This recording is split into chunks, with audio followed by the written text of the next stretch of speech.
Allison, I have to go first because I have a meeting at 12:30. Okay, got it.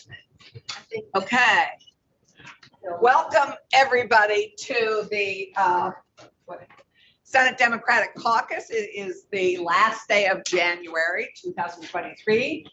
And this week's caucus, we're going to be focused on some policy areas. We're going to quickly discuss, learn about some of the emails you've been getting about the retired teacher cost of living increase. We are then going to go to Senator Sears. We're going to begin with Senator Kitchell. We're going to go to Senator Sears and discuss the juvenile interrogation policy that's up in front of us and hospital violence issues. And then we're going to go to Senator Starr and we're going to talk about get an update on organic dairy.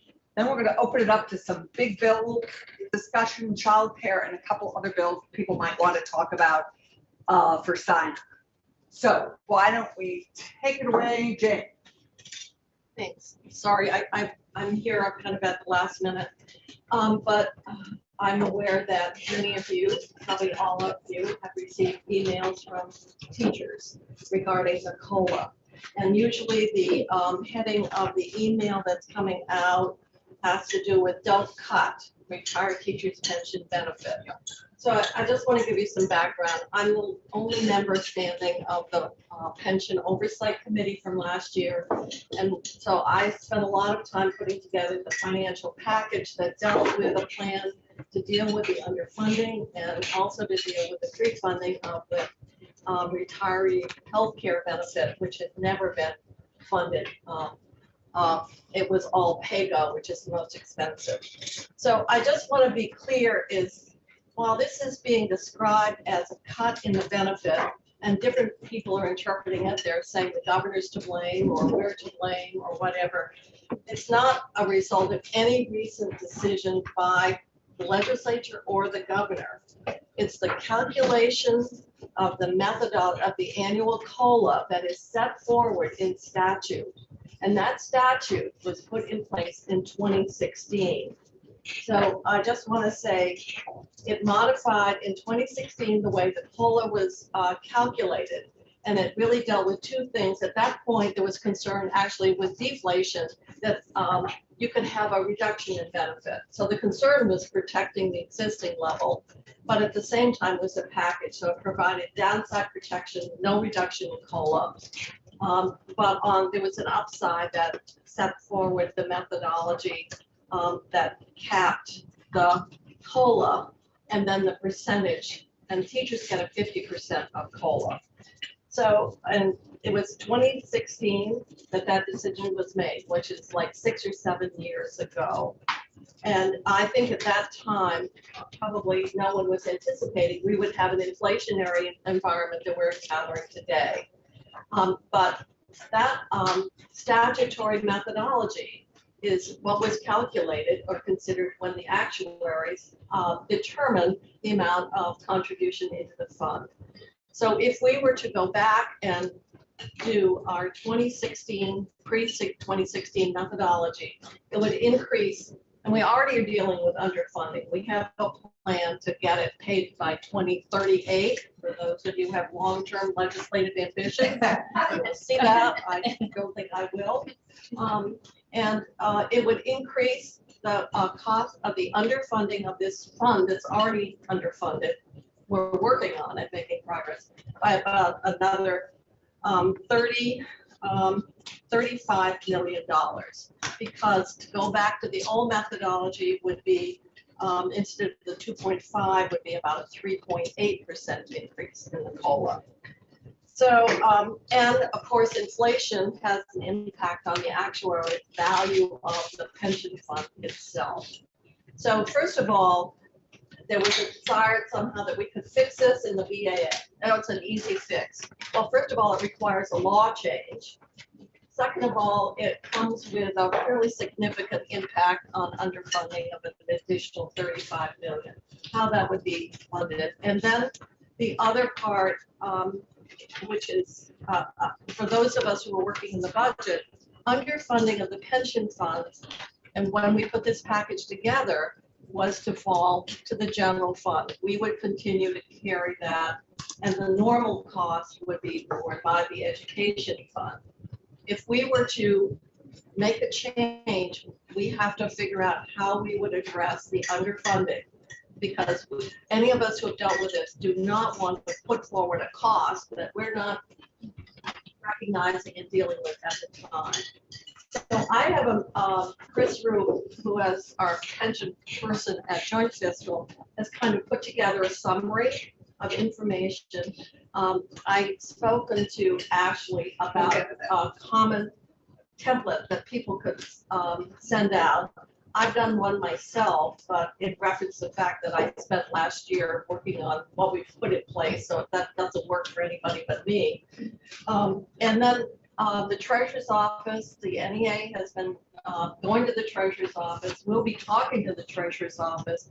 What are the options? What will be the price tag? How we want to do it? But I have to tell you, this is not a cut in benefits. It's that the increase in the COLA is at 2.5%, consistent with the law, not the 3.8. And last year, this methodology was not, it wasn't something that was thrown out on the table as something that should be changed when we were doing that whole pension package together to deal with the underfunding. So it's something I don't think anybody thought about, anticipated until we got hit with inflation above the 5%. That's really what puts that upper cap on it. So we'll be sending out an email that you can use to explain why this is. But right now, it appears as though we have done something very recent that has resulted in a reduction. And why would we do this? And I just want to assure you that that's not what the situation is. And some people would have said, well, the governor is responsible, and he may be responsible for some things, but not this one. So they feel that they were promised that 50% of a cost of living adjustment. And so this is what you're getting your emails on. This is how it's being presented to the teachers, and it's understandable. It would appear that somehow this is being driven by a budgetary or something that we have done. And for new members, you can just say, we had nothing to do with this. Whoever was here in 2016, it was viewed as non-controversial, and it was a way of dealing with that, how to prevent a reduction could have happened if you have deflation. So we'll get this out, the Chris out. piece out to all of you, and something for you to modify for yourselves to respond. Yeah, and Chris put in both state employees and teachers, and the version I did extracted it. They don't care about what state employees. It's just the teachers. And we really need to focus on the teachers and the kind of the legislative history and why this is. But it's not an easy fix, and to do it in the BAA is just not possible. It's a policy change, and it comes with a significant cost implication, and also future implications as well. So I just want to take this quick opportunity to say why this happened. So we have time for just a question. Are you arguing that we should not deal with this in the BAA, or just that we should not deal with it this year? I'm saying we can't deal with it in the BAA.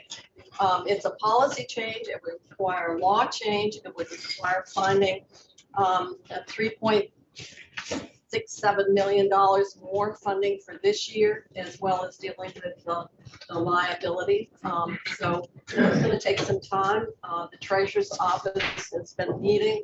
We need to have some further discussions, and so I'm not saying we don't make a decision on it, but I'm just saying to do it within the time frame of the BAA is not possible. It's just going to take more work and time, but we'll have So I guess this is by ending I apologize for the delayed response. In the simplest of terms, it would take a law change to revert back to the pre-2016 language, and we'd have to address the 35 million underfunding as well as potential future impacts on an already underfunded pension. The treasurer, whose office oversees the funds, working with the legislature and NEA, will need to identify possible options to explore and to and the fiscal impacts of each option. So that's what I think is ahead of us. Great, so we'll get this out to the caucus I'll get it. aspects of it, yeah. Thank you, Jan. So that those discussions still. Thank you, Sorry, much appreciated. No, I think, anytime we get a mass email from a mass sender, it needs us to be able to address, because you're all getting, something you want to be able to focus on those. So Senator Sears, we would love to hear about the juvenile interrogation proposals that you have in your committee that you're working on, and then on the hospital violence piece. Yeah, the juvenile, the innocence protection, the custodial interrogations of juveniles is S6, and the committee's been working on it with a number of witnesses. The main person who's been helpful to us is Nathaniel from the Innocence Project. And those of you who aren't familiar with the Innocence Project, they work at undoing wrongful convictions, and they've had a number of exonerations over the years. And Vermont has been a leader in Innocence Project's legislative proposals. And our first one was a few years back, where we set up a fund for those who have been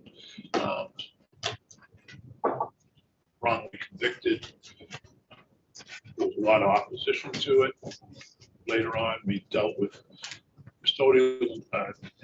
We dealt with a bill on witness identification and lineups and the use of photos that are somewhat deceptive. We had some very emotional testimony from a fellow who served 10 years in jail, being misidentified as a rapist.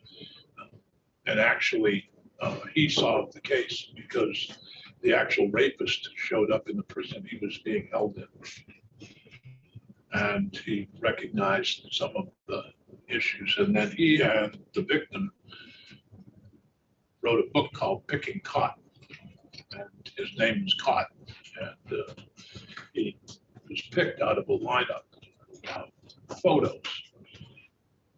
This bill has been in, I believe, 4 other states: Utah, somebody on the committee can correct me if I get it wrong, Connecticut, Oregon, and California. As the committee has worked through testimony, we hope to have it on the floor by the end of next week or the beginning of the following week. We've made several adjustments to the bill. We've heard concerns from state police. We've heard concerns from law enforcement. We've heard concerns from state's attorneys. We've heard concerns from the defense bar. We've heard concerns from the judge and everyone else in between. On how juveniles are How interrogated. juveniles are interrogated, and how in Vermont we don't have the problem that other states have. But anybody who's heard about the Manhattan Five recognizes sometimes deceptive practices are used, and the testimony that we have, particularly from the Innocence Project, is that the younger you are, the more likely you are to admit to something you didn't do through deceptive practices. So we're working our way through it. We've increased the age of the effective of the bill to age 22. It's a compromise position that I believe all 5 of us have agreed to, although somewhat reluctantly for one on the other side. But we'll see when we do an actual vote. And we've been working through the language like we usually do. The problem really is that police used to use a system called the Reed method, which is a method that encourages deception, and it's particularly problematic with kids. And if you get a false confession, you've got the wrong person in jail or the wrong person who's been convicted of this, whether they're juveniles or adults. And that means the actual perpetrator is still out there, Right. which, is not a good practice. So at any rate, we're working our way through it. It's really our first bill of any substance this year that the committee's worked on. It's a new committee, and I'm very happy with the way the committee's worked on it. And anybody who wants to comment on it, I'm happy to answer any questions about it, but it won't be on the floor. And we would be the first state to go above 18. Before we move to hospital violence, any questions on juvenile intoxication? I mean, so first of all, thank you to the Judiciary Committee and Senator Sears. I don't know if I missed this, but I just wanted to acknowledge the murder of Tyree Nichols, and that a lot of particularly Black Vermonters right now are really reeling from either footage they saw or reports they have heard about what happened. It's very triggering for a lot of people of color to think about police brutality and experiences they have had. I hope we do more and see more on policing and accountability this session. I will have some of my own bills on that topic. Having introduced this bill last year, I'm grateful we're doing juveniles. I, would have liked to see it include adults, but I just want to highlight and ask, at the time that we reported the bill from GovOps last year, there were local police departments who were teaching the Reed technique. And even if we don't ban the practice for adults, it would be nice if we stopped allowing it to be trained in the state. So I don't know if that has come up. Actually, I'm glad you brought that up. The committee has added a section that creates a model policy from the Criminal Justice Training Council that applies to all interrogations, whether they be juveniles, adults, or whatever. And the model policy, I don't know that it outright bans the read, but I don't think it would be appropriate.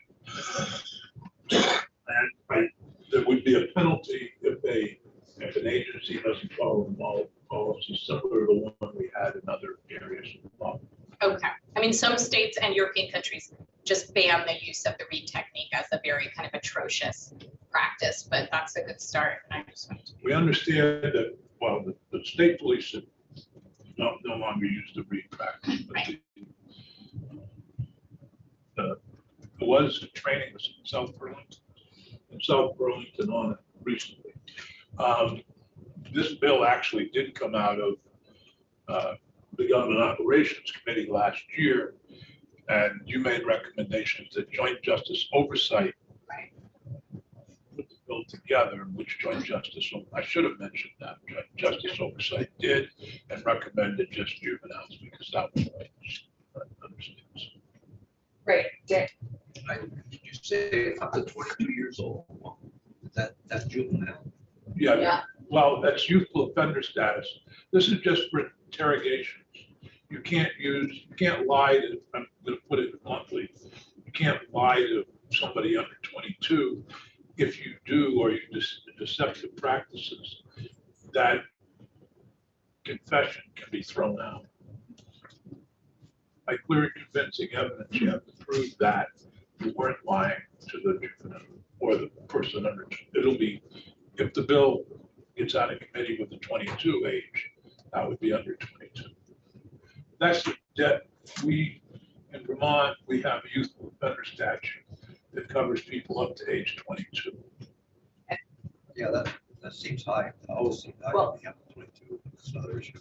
Well, It's balancing, as you may remember, the science about when male brains mature, which is the science says 25. So I think that Senate Judiciary and House Judiciary are always balancing that piece of science, which does seem high to many people, I guess so. and are 18.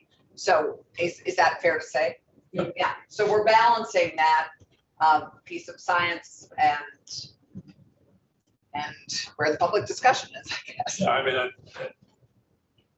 youthful offender is a status that doesn't go to all crimes, by the way. And some, it's a court decision whether to have that.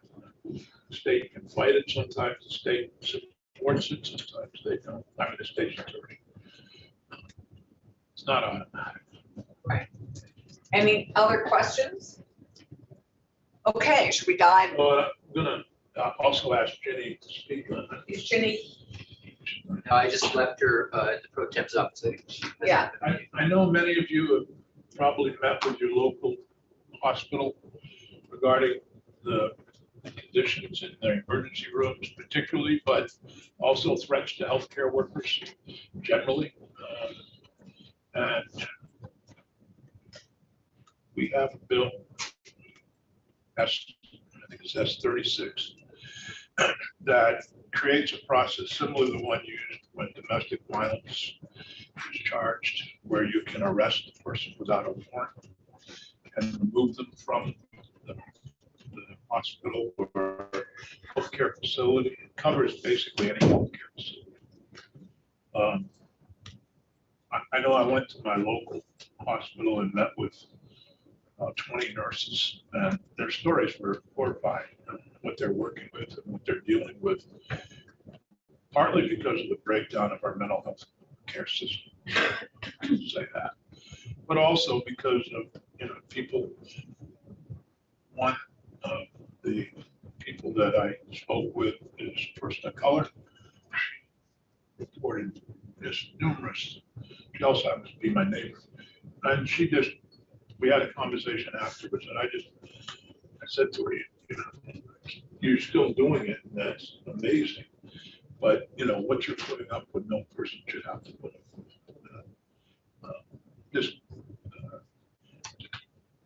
And so this bill, we will have a hearing tomorrow morning at the pavilion, between the Health and Welfare and Senate Judiciary Committees. It's going to be a joint effort.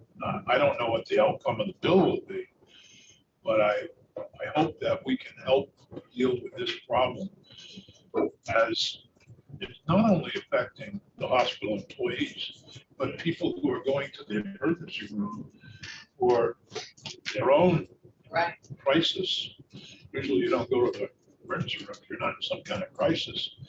And you either are listening to all kinds of commotion, or the doctor or nurse or healthcare professional is being taken away from you and focused on this person who's causing the problems.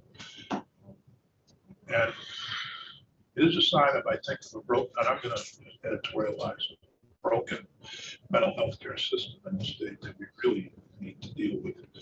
But on the other hand, we can't allow our healthcare professionals to be attacked the way they are. I don't know what the outcome of the bill will be. But Right, any questions on Ruth from Human Health and Welfare, any additions? I know Ginny couldn't be here. We're going to address some of the issues that we were hoping to address next week with the Shield bill. And Ginny couldn't be here today, so we'll do that next. But that's great. If you have constituents who are interested, the hearing tomorrow, they're able to participate. we have a lot of hospitals. Right. Right. Any questions? Thank you, Jake. That's great. We'll look forward to hopefully solving this challenge. So our next policy discussion before we get to bills and a bill discussion is to Senator Starr to talk about the organic dairy crisis. And then I think next week, unless Brian is here, we could also do universal meals because Brian is joining us, which is great. Perfect. Thanks, Brian. So why don't we start with organic dairy? Yeah, thank you, Allison. 2 weeks ago, we had all the different groups in, the ag groups, and so we had in that group of people, we had Nofer from Vermont in, and they talked to some degree in regards to the issues that organic farmers were facing. We have 139, I believe, of organic farms.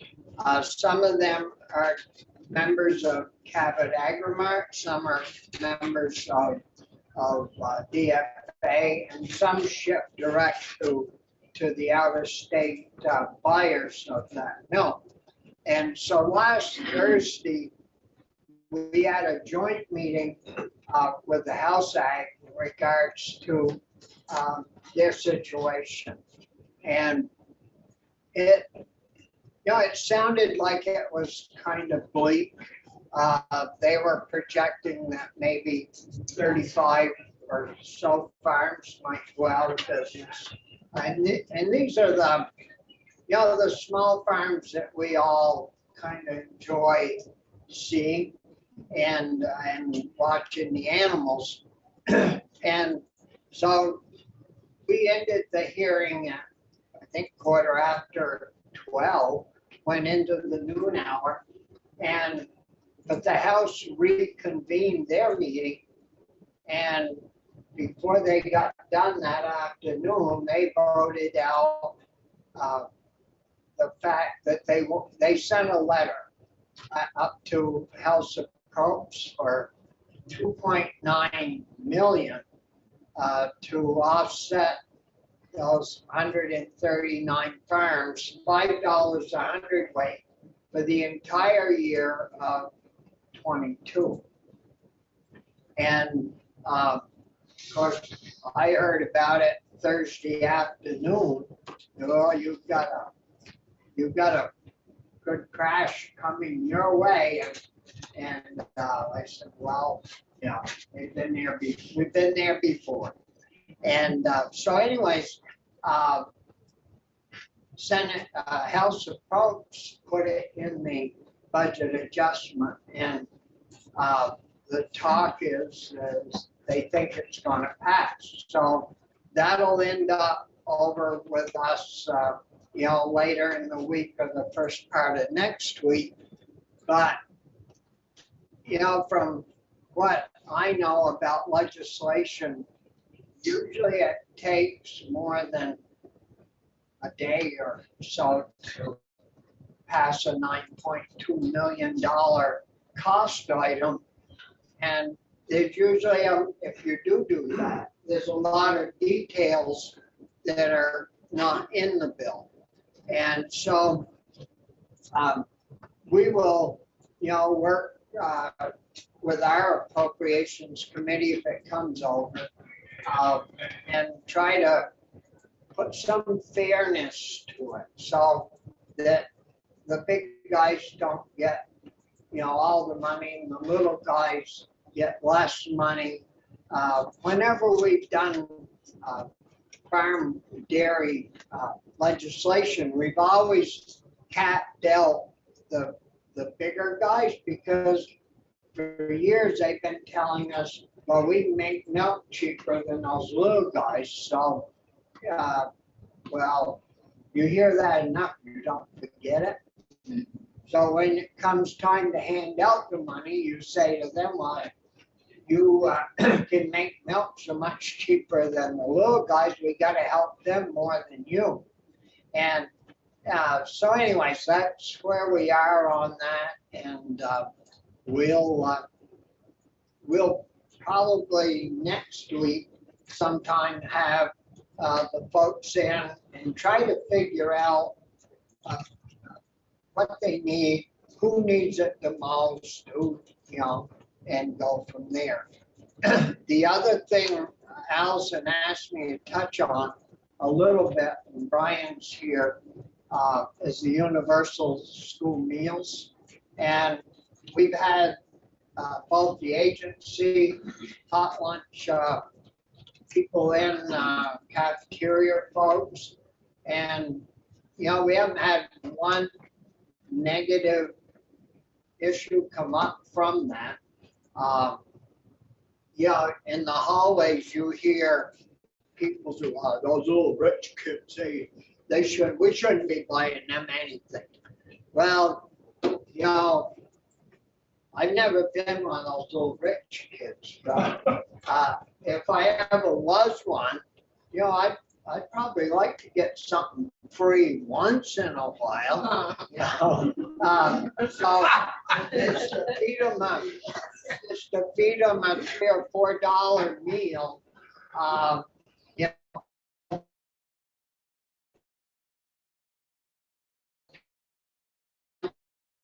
know,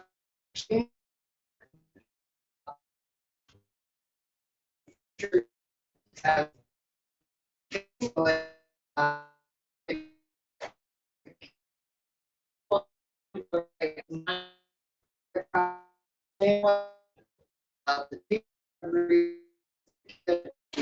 better.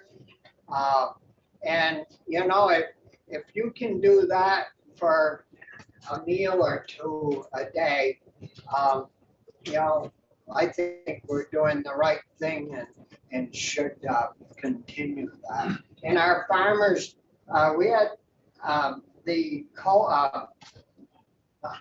food bank in, and along with our farmers taking food to the schools and selling it there, they have bought over $2.5 million worth of veggies and fruits from our Vermont farmers. So it's helping to grow that group of people that like to work the land. And, you know, I know it was quite a lot of money, but we're spending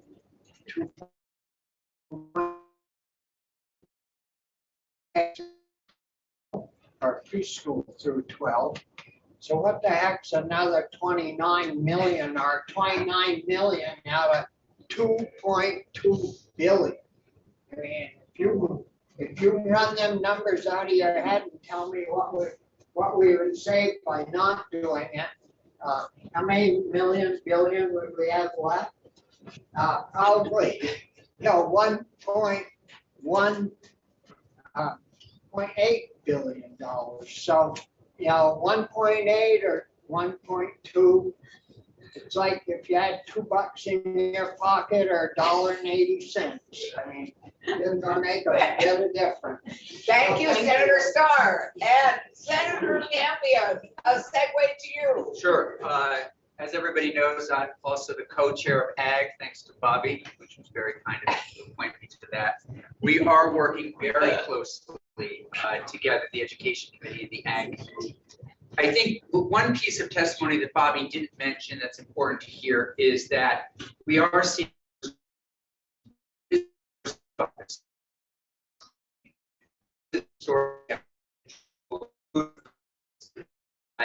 those numbers are going. I mentioned 1 million foods now are going to looking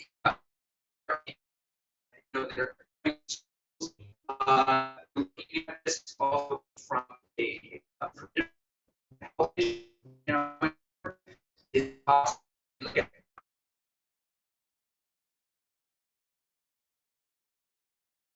So those are some of the questions we're going to have in committee, continue to have in committee. We're hearing from superintendents, principals, folks like that this week, and we're going to continue the conversation and Ed, hear from some people that we've also heard from agriculture. So that's where we're at. And I have not taken a committee, you know, we've not polled the committee. So we'll likely get a better sense of where things are by the end of the week. Great, thanks. And the price tag as it was, I think, was 24 million. Is that right? Roughly 24 to 29. That's the only hiccup to Star is perfect.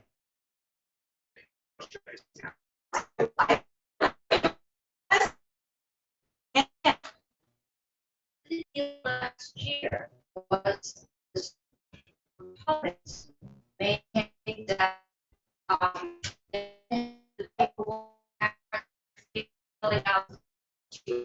federal subsidy.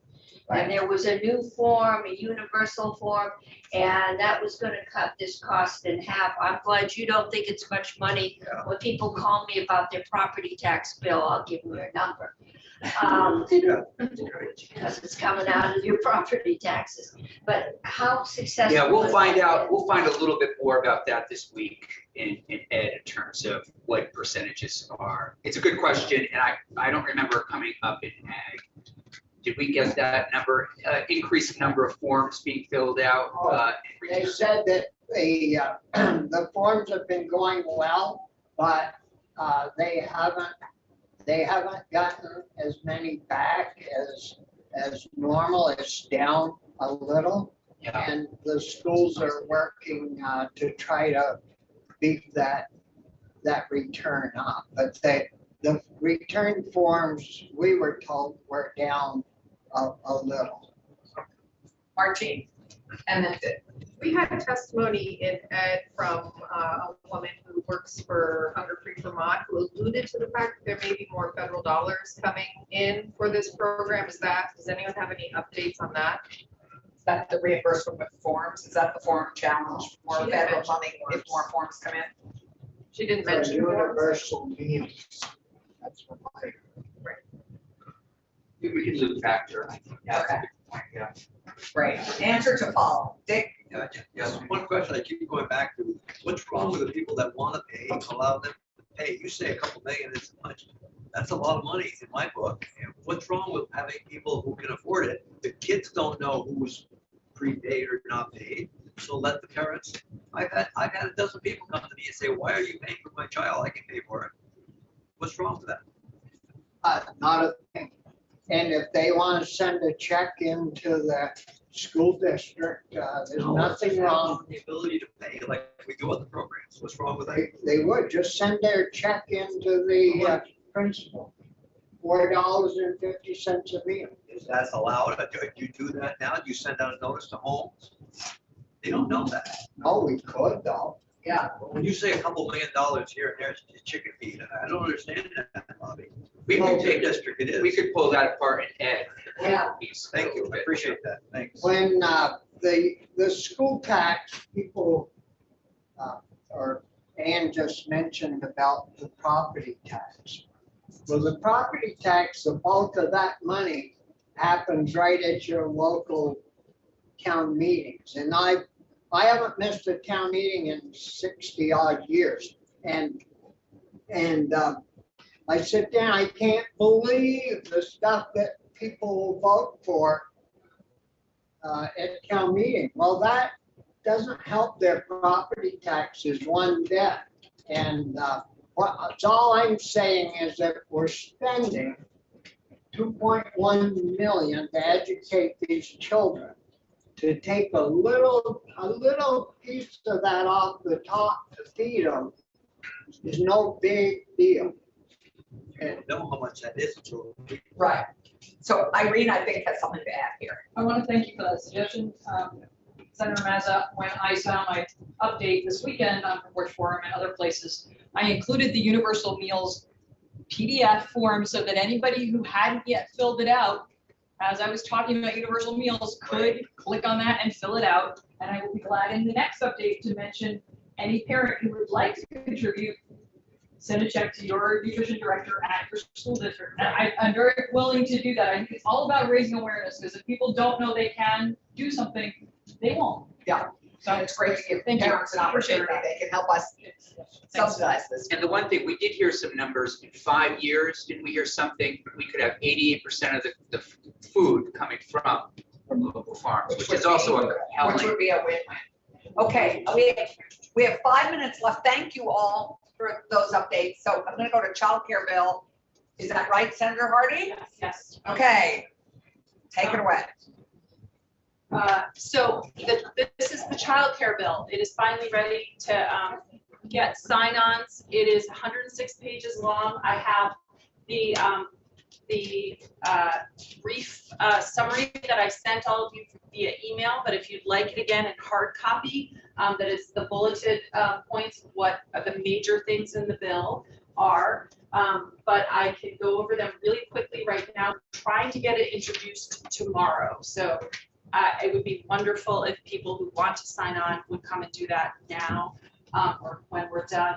I do want to say that even if you don't love everything that's in here right now, this is the vehicle for the child care bill for the session. So if you want your name on the child care bill as it passes, this is likely to be the vehicle. So even if you don't love every provision, I encourage you to sign on to it to be part of the child care solution for this session. It includes significant increases to the CCFAP program, which is the Child Care Financial Assistance Program, which subsidizes child care for lower income families. It raises those levels to higher levels so more families can take advantage of it, and it increases the level of subsidy provided to child care centers.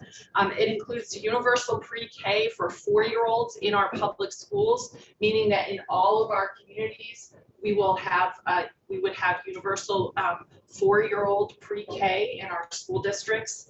And that also does away with the dual oversight problem, which you may have heard about from some of your schools or your child care providers, which are now regulated by both the AOE and AHS. And nobody loves it, nobody likes it. Lots of people hate it, in fact.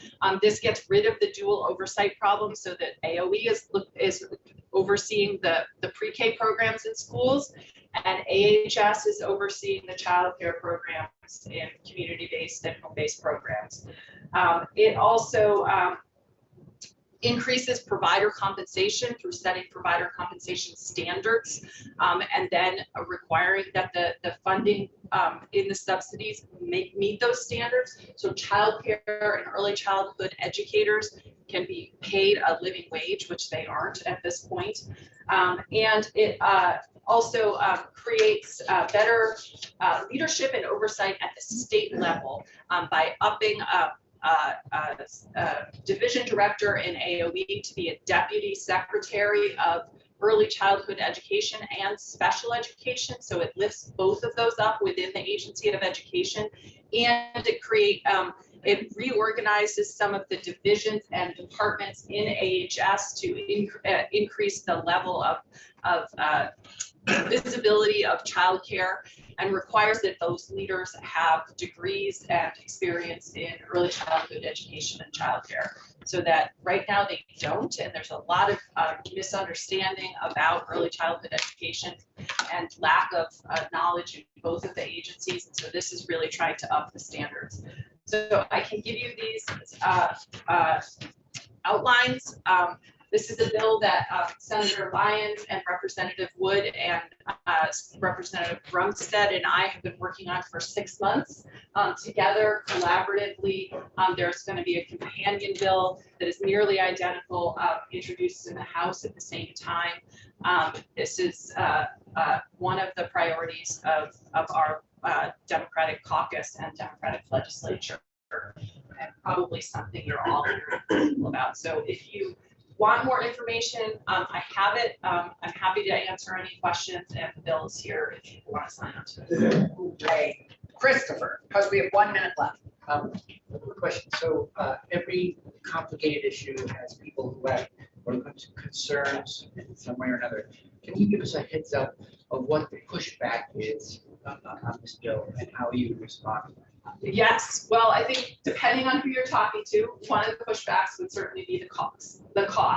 There was a major study that came out 2 weeks ago, the RAND study, that put the cost if we were to fund it at the level that's in that study would be about around the $200 million range. So the cost is really high. There's not a fiscal note yet on this bill. So that's one criticism. I think there's going to be some pushback from the agencies of doing reorganizations and Agency of Education and Agency of Human Services. So that may be one if you're asking them. I think that, some of the private community-based childcare centers are a little worried about the pre-K moving into only a public school program. Right now, it's a public-private program that includes a sort of voucher program to the local providers, but that is where the new oversight problem is. So, you know, it's solving one problem, but some people might think it's creating a different one. So that's another pushback that you might hear. There are some towns that don't immediately have public schools in them, so they not in our district, but no, actually 2 in our district, that might be concerned about how the schools in their towns might be able to provide it. There are provisions in the bill that allow for those towns to either tuition their kids to another town, or to create a program within their town, or to contract with a private provider to provide those. And then subsidy levels, you know, if you're at the point, so I can have a longer conversation with any of you. And I've been living and breathing this, just like you've been living and breathing the affordable heat standard. So happy to talk to you. I really hope that almost everybody signs on to this. Right, and so please see Ruth for that. We have another, I know other bills that people wanted to present today. We'll leave more time next week, and if you need to get them in, I have an open meeting law bill here if people are interested in signing on making it permanent to be able to do it remotely. I know there are others. Please email us all and let us know, because I think lots of us would want to sign on. Thank you very much. Let me just turn this off. Okay, Delia? Oh, yeah. And now we're going to thank you very much. I didn't know you were. Sorry. So-